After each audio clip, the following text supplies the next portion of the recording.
Break के बाद फिर से आप सभी का स्वागत है। और चलिए अब आपको दिखाते हैं उत्तराखंड की खबरें। देहरादून से आपको बड़ी जानकारी दे दे। उत्तराखंड की सियासत से जुड़ी बेहद अहम खबर है। पुष्कर सिंह धामी और मदन कौशिक को दिल्ली बुलावा आया है और आज दोनों नेता दिल्ली पहुंचने वाले हैं। ये बड़ी जानकारी निकलकर सामने आ रही है। उत्तराखंड के सीएम को लेकर दिल्ली में आज बड़ी बैठक होने जा रही है। बैठक में प्रहलाद जोशी और कई शीर्ष नेता मौजूद रहेंगे। तो ये बड़ी जानकारी, आज दोनों नेता दिल्ली पहुंचने वाले हैं। उत्तराखंड के सीएम को लेकर दिल्ली में आज बड़ी बैठक होने जा रही है, जहां धामी अपना चुनाव हार चुके हैं और ऐसे में अब नए मुख्यमंत्री कौन होंगे, कौन होगा चेहरा, इसे लेकर मंथन लगातार जारी है। पहाड़ पर किस तरह से ये चर्चाएं लगातार जारी है, अब इसकी गूंज दिल्ली तक भी पहुंच चुकी है।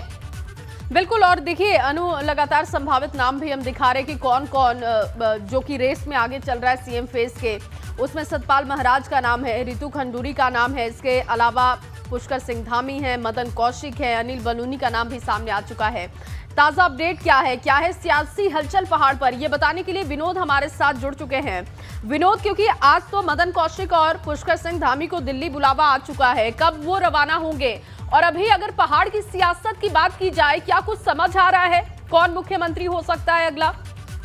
जया, देखिए अभी इंतजार इस बात का है कि अगला उत्तराखंड का मुख्यमंत्री कौन होगा, लेकिन पूरी तरह से जो उत्तराखंड की सियासत है उसमें जरूर गर्माहट है, क्योंकि इंतजार सभी लोगों को है कि उत्तराखंड की कमान किसके हाथों में दी जा रही है। लिहाजा अगर बात करें भाजपा की, तो आज प्रदेश अध्यक्ष मदन कौशिक को कार्यवाहक मुख्यमंत्री पुष्कर सिंह धामी को दिल्ली बुलाया गया है और दिल्ली में एक अहम बैठक भी होनी है। जिस तरह से कल पर्यवेक्षक नियुक्त किए गए हैं, चाहे राजनाथ सिंह हो चाहे मीनाक्षी लेखी हो, आज एक अहम बैठक दिल्ली में होने जा रही है। उससे ठीक पहले तमाम रायशुमारी भाजपा के नेताओं के साथ की जाएगी और आज मुख्यमंत्री को भी इसीलिए बुलाया गया है, प्रदेश अध्यक्ष मदन कौशिक को भी बुलाया गया है। हालांकि तमाम पार्टी के नेता हो चाहे सांसद हो, उन्होंने कल भी प्रधानमंत्री नरेंद्र मोदी से उत्तराखंड की परिस्थिति के बारे में बातचीत की है, मुलाकात की थी और बारी बारी से जो संगठन महामंत्री हैं बीएल संतोष, उन्होंने तमाम पार्टी के नेताओं के साथ में बातचीत की है। आखिरकार किस तरह का सिनेरियो अब उत्तराखंड में बन रहा है, किस तरह से उत्तराखंड की कमान अब किसके हाथ में होगी, वो था उसके लिए तो इंतजार करना पड़ेगा। लेकिन कई ऐसे नाम है, चाहे धन सिंह रावत हो, सतपाल महाराज हो, मदन कौशिक हो, रितु खंडूरी हो और इसके अलावा जो उत्तराखंड से सांसद, राज्यसभा सांसद हो या फिर लोकसभा सांसद हो, उनका भी विकल्प खोलकर रखा गया है कि उनकी भी लॉटरी लग सकती है। तो तमाम ऐसी लंबी फहरिस्त हैं जो उत्तराखंड के मुख्यमंत्री की सीएम पद की रेस में शामिल है, चाहे विधायकों का हो चाहे सांसदों का। लेकिन उससे ठीक पहले आज एक अहम बैठक होने जा रही है और जया, मैं ये भी बता दूं, जो सूत्रों के अनुसार जानकारी मिल रही है कि 19 मार्च को विधानमंडल दल की बैठक होगी और 19 मार्च को ही दोनों पर्यवेक्षक राजनाथ सिंह और मीनाक्षी लेखी देहरादून पहुंचेंगे और उस 20 मार्च को उत्तराखंड में नया सीएम और राज्य को मिलने जा रहा है, उसकी पूरी तैयारी की जा रही है। बिल्कुल, यानी कि होली के बाद ये तस्वीर साफ हो जाएगी। विनोद, हम सबको इंतजार भी करना होगा। बहुत शुक्रिया आपका तमाम जानकारी के लिए। उधर उत्तराखंड में पर्यवेक्षक तलाशेंगे अब विधायक दल का नेता। भाजपा ने उत्तराखंड के लिए 2 पर्यवेक्षक नियुक्त कर दिए हैं, जिसमें रक्षा मंत्री राजनाथ सिंह और मीनाक्षी लेखी बनाई गई हैं पर्यवेक्षक। 19 मार्च को हो सकती है विधानमंडल दल की ये बैठक। और पर्यवेक्षक के रूप में नियुक्त किए गए राजनाथ सिंह और मीनाक्षी लेखी अगले कुछ दिनों में उत्तराखंड के भाजपा विधायकों से मुलाकात करेंगे और उनके विधानमंडल दल के नेता को लेकर विचार समझेंगे। इसके बाद माना जा रहा है कि जल्द ही विधायक दल की बैठक बुलाई जाएगी। दरअसल उत्तराखंड में सीएम को लेकर पेच फंसा हुआ है, क्योंकि कार्यवाहक सीएम धामी के चुनाव हारने की वजह से अब तक यहां कई दावेदार सामने आ चुके हैं।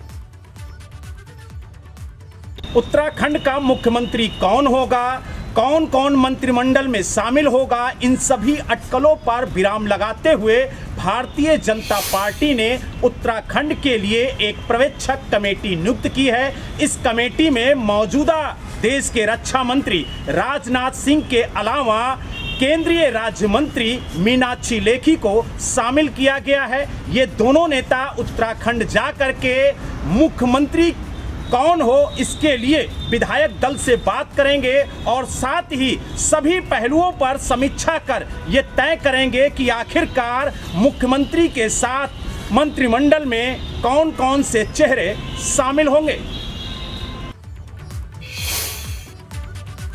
वहीं उत्तराखंड में सीएम फेज का चुनाव भाजपा हाईकमान के लिए भी चुनौती भरा है और इसीलिए 2 पर्यवेक्षक नियुक्त कर दिए गए हैं। बिल्कुल, और अब आने वाले दिनों में देखने वाली बात यह होगी कि सीएम का ताज किसके सिर पर सजता है, क्योंकि जहां कई विधायक धामी को दोबारा से जिम्मेदारी देने की बात कह रहे हैं तो कई खुद की दावेदारी भी कर रहे हैं।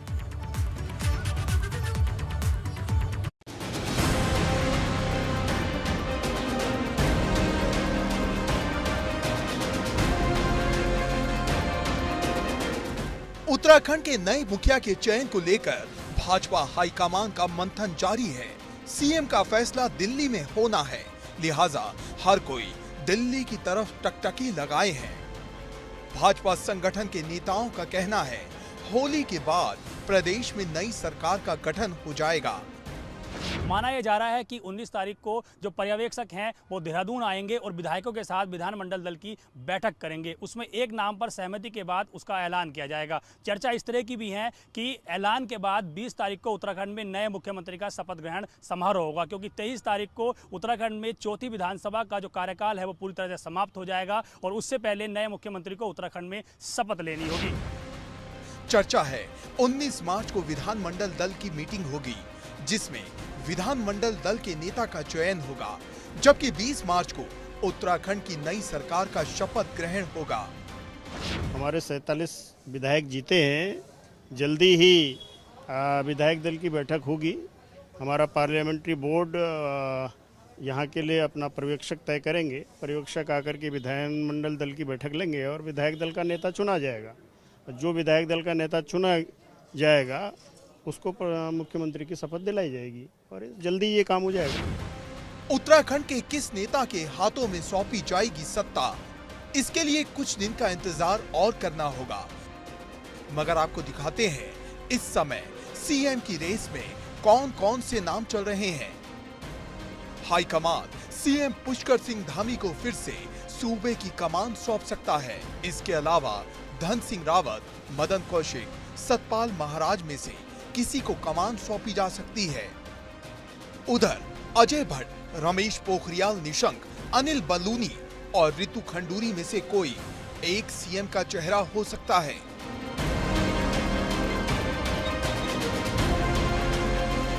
चर्चा इस तरह की है कि भाजपा मुख्यमंत्री के तौर पर फिर से पुष्कर सिंह धामी को रिपीट कर सकती है, क्योंकि कई विधायकों ने मुख्यमंत्री पुष्कर सिंह धामी के लिए सीट छोड़ने का ऐलान कर दिया है। वहीं कई नाम आ जाने से भाजपा ने मंथन और तेज कर दिया है, क्योंकि मुख्यमंत्री की रेस में पुष्कर सिंह धामी के अलावा कई विधायकों के नाम भी शामिल हो गए हैं। माना यह भी जा रहा है कि भाजपा संगठन विधायकों से राय मशवरा करके एक नाम पर सहमति बनाकर उसका ऐलान करेगी। देहरादून से अपने सहयोगी रवि कैंतुरा और सोहन परमार के साथ पंकज राणा, एबीपी गंगा। और चलिए इस बीच एक बड़ी खबर का रुख कर लेते हैं। दिल्ली से खबर मिल रही है, जहां उत्तराखंड में सरकार गठन के मसले पर बीजेपी की अहम बैठक है। कल रात तकरीबन 4 घंटे तक ये बीजेपी की अहम बैठक चली है, जहां पीएम के साथ अमित शाह, जेपी नड्डा, राजनाथ सिंह, उत्तराखंड बीजेपी चुनाव प्रभारी प्रहलाद जोशी भी इस बैठक में शामिल थे। सीएम के लिए नामों पर इसमें मंथन हुआ है। देर रात भाजपा हाईकमान की ये बैठक हुई है। पीएम के साथ अमित शाह और जेपी नड्डा भी इस बैठक में बने रहे थे, जहां बता दें कि उत्तर प्रदेश और उत्तराखंड के नतीजे भाजपा के पक्ष में आए, लेकिन उत्तराखंड में स्थिति थोड़ी ज्यादा चुनौतीपूर्ण है, क्योंकि वहां मौजूदा मुख्यमंत्री चुनाव हार गए। ऐसे में सीएम का चेहरा कौन होगा, इसे लेकर दिल्ली में भी मंथन हुआ। और अविनाश हमारे साथ जुड़ चुके हैं। अविनाश, लगातार उत्तराखंड को लेकर मंथन किया जा रहा है, क्या अपडेट है? कल बैठक में क्या कुछ बातें अहम रही, कौन कौन मौजूद था, विस्तार से जानकारी दीजिएगा। जी देखिए, अगर बात करें तो पार्टी के कल शीर्षस्थ नेताओं के बीच में 4 घंटे बैठक चली। प्रधानमंत्री नरेंद्र मोदी के घर पे ये बैठक हुई, जिसमें अगर बात करें तो उत्तराखंड के पर्यवेक्षक नियुक्त किए गए हैं। रक्षा मंत्री राजनाथ सिंह वो भी मौजूद थे, गृह मंत्री अमित शाह मौजूद थे, पार्टी के राष्ट्रीय अध्यक्ष जेपी नड्डा मौजूद थे और साथ में मौजूद थे उत्तराखंड के चुनाव प्रभारी प्रहलाद जोशी ने उनको सारी रिपोर्ट दी कि उत्तराखंड में किस तरीके से परिणाम आए, खटीमा में हारने की वजह क्या रही, किस तरीके से उत्तराखंड की सियासत में अभी जो तमाम तरह नेता हैं वो चाहते हैं। इसके अलावा जो संगठन महामंत्री बी एल संतोष ने तमाम तरह नेताओं से बात की थी, उनके मतों को भी साझा किया गया कि जो बड़े सीनियर लीडर्स हैं, चाहे वो अजय भट्ट हो, चाहे वो सतपाल महाराज हो, चाहे सुबोध उनियाल हो, चाहे प्रदेश अध्यक्ष मदन कौशिक हो, उनके क्या विचार हैं, उनके विचारों को भी प्रधानमंत्री और तमाम सारे अन्य नेताओं के सामने रखा गया। तो इन्हीं सब मुद्दों को लेकर कल बातचीत हुई है और ये भी कहा गया है कि जो तमाम सारे नेता हैं उनके मत को जानने के बाद सीएम के तमाम सारे नामों पर भी मंथन हुआ। पुष्कर सिंह धामी को रिपीट किया जाए तो क्यों दोबारा से सीएम बनाया जाए, और अगर किसी अन्य नेता पर विचार किया जाए तो क्यों किया जाए। तो तमाम सारे नेताओं को नाम को लेकर के मंथन हुआ है। अब अगर बात करें तो जल्द ही जैसी सूचना आ रही है कि मुख्यमंत्री पुष्कर सिंह धामी और प्रदेश अध्यक्ष मदन कौशिक, इनको भी दिल्ली बुलाया जा रहा है, इनसे भी एक राउंड की बातचीत होगी। उसके बाद पर्यवेक्षक 19 तारीख को देहरादून जाएंगे, जहां पे तमाम सारे विधायकों के साथ बैठक करेंगे, उनकी राय को जानेंगे और फिर नए मुख्यमंत्री के नाम का ऐलान करेंगे। चलिए, बहुत शुक्रिया अविनाश तमाम जानकारी के लिए।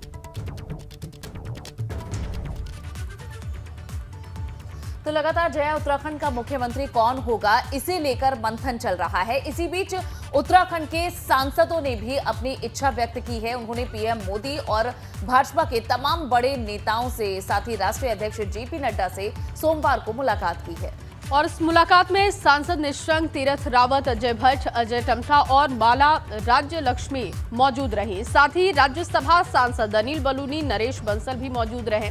कहा यह जा रहा है कि मुलाकात के दौरान उत्तराखंड में नई सरकार के गठन को लेकर बातचीत हुई है। देखिए, तस्वीरें भी हमने रखी है सामने, किस तरीके से तमाम बड़े नेता पहुंचे, अपने विचार रख रहे हैं आला कमान के सामने।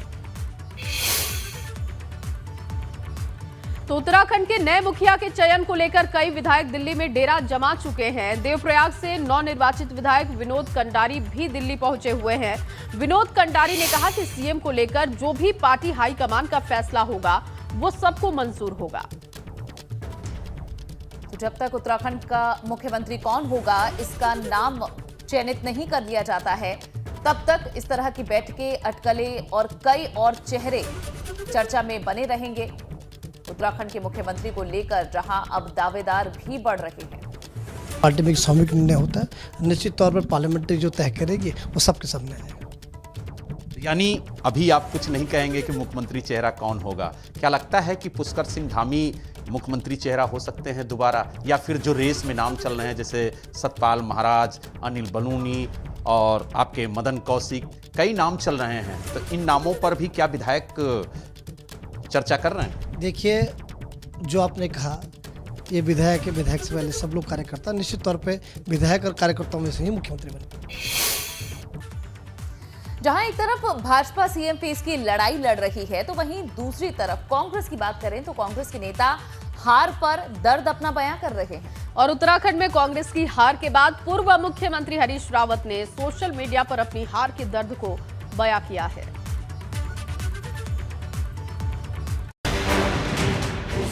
जो मुझे आदेश होगा मैं उस आदेश को मानने के लिए पूरी तरह तैयार हूं, मन से, प्राण प्रतिष्ठा से, निश्चय से। हम स्वीपिंग कह दें कि सबको इस्तीफा देना चाहिए या तो फिर वो ठीक है। विधानसभा चुनाव में मिली हार के बाद अब कांग्रेस की नेता सदमे में। नेताओं के जहन में सवाल उठ रहा है कि आखिरकार वो कौन सी वजह रही है जिसने कांग्रेस को विपक्ष में बिठा दिया। ये चुनाव हरीश रावत की अगुवाई में लड़ा गया था। हार को लेकर हरीश रावत ने ट्वीट किया, जिसमें उन्होंने लिखा है कि हार का उत्तरदायित्व मैं अपने सिर ले चुका हूँ, इसलिए सभी को मुझ पर गुस्सा निकालने और खरी खोटी सुनाने का हक है। इससे पहले हरीश रावत ने एक बयान भी दिया, जिसमें हरीश रावत ने कहा कि एक दूसरे पर हार का ठीकरा फोड़ने के बजाय इस पर मंथन करना चाहिए। हम डीपली एनालाइज करें और एनालाइज करने के बाद यदि चूक इंचार्ज के लेवल पर हुई तो इंचार्ज शुड बी पनिश्ड, और यदि जिस लेवल पर हुई उनको पनिशमेंट मिलना चाहिए। लेकिन हम स्वीपिंग कह दें कि सबको इस्तीफा देना चाहिए या तो फिर वो ठीक नहीं रहेगा। लोगों ने, सबने अपने, अब प्रियंका गांधी जी ने अभूतपूर्व मेहनत की है, पूरी दुनिया साक्षी है। मैं समझता हूं कि इससे बेहतर तरीके से कोई चुनाव नहीं लड़ा जा सकता युद्ध में। उधर भाजपा हरीश रावत पर तंज कस रही है। भाजपा नेताओं का कहना है कि हरीश रावत को अब राजनीति से संन्यास ले लेना चाहिए। बहुत बड़ी तादाद में भारतीय जनता पार्टी के लोगों को खरीदने का प्रयास किया और बड़े बड़े टोटके मोटके भी किए। मैं ये कुछ नहीं कहना चाहता, मैं सहानुभूति प्रकट करता हूं उनके प्रति और लगभग अब मैं समझता हूं उनका संन्यास लेने का समय है। और अब उनको संन्यास ले लेना। हरीश रावत जी किसी की पसंद नहीं है, लेकिन उन्हें बहुत बड़ा भ्रम था इस बात का, और वो लगातार नारे लगवाते थे सबकी चाहत, लेकिन असलियत अब सामने आ गई। मुझे लगता है कि अब उनका संन्यास लेने का समय आ चुका है। उन्होंने और कहा भी था उन्होंने कि या तो मुख्यमंत्री बनूंगा या घर बैठूंगा। कांग्रेस ये मानकर चल रही थी कि इस बार सूबे की बागडोर उसी के हाथ आएगी, मगर जनता का जनादेश भाजपा के पक्ष में गया है, जिससे कांग्रेस का सत्ता पर काबिज होने का सपना चकनाचूर हो गया। एबीपी गंगा के लिए देहरादून से रवि कैंतुरा की रिपोर्ट। कहते हैं कि जीत में सभी सहयोगी होते हैं, लेकिन हार में कोई साथ नहीं होता। कुछ यही हाल इन दिनों उत्तराखंड कांग्रेस में देखने को मिल रहा है। हार के बाद से प्रदेश कांग्रेस में कलह देखने को मिल रही है, जहां एक तरफ अब तक कई नेता हार की जिम्मेदारी लेकर इस्तीफा दे चुके हैं, तो वहीं कई गंभीर आरोप भी लगा रहे हैं। कांग्रेस के कार्यकारी अध्यक्ष रणजीत रावत ने हरीश रावत पर गंभीर आरोप लगाए हैं। रणजीत रावत का आरोप है कि हरीश रावत ने चुनाव में पैसे लेकर टिकट बांटे और जिन नेताओं को टिकट नहीं मिला, अब वो हरीश रावत की तलाश कर रहे हैं। इतना ही नहीं, 2017 में चुनाव को लेकर भी हरीश रावत पर गंभीर आरोप लगाए गए हैं।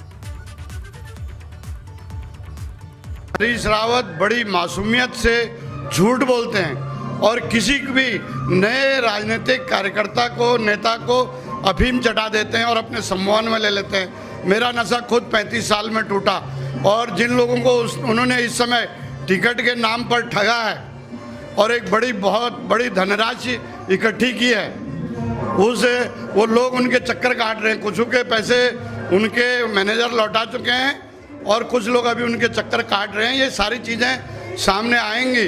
वो झूठ बोलते हैं मासूमियत से, पहले लोग समझते नहीं थे।